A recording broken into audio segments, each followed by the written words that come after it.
pitele tang te kilo ahoy na te sui seng hilo quạt ke sangin do Jesu Hoihzaw o kilom na có do Jesu o man phada sui seng hilo o thiêu sia chim bêu de sang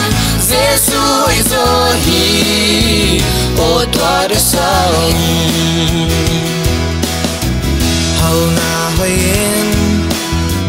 siam na song hoi hi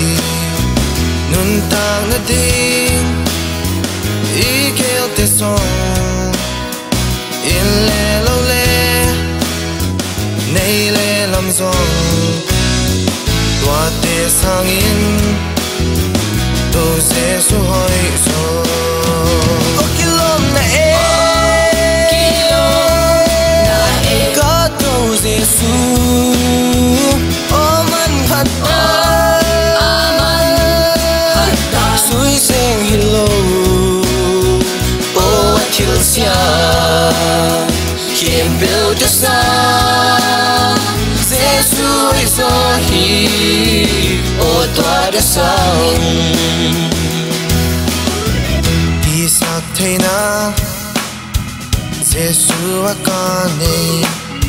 man phat na te nei ta kileng ka bang kim hi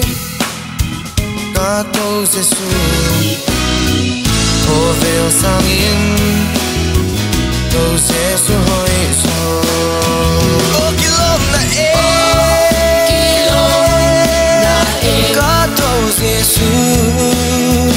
o man phada sui seng hilo o thiêu sia kiếm bêu de sang Jesu Hoihzaw hi o tua de sang o kilom na ka to Jesu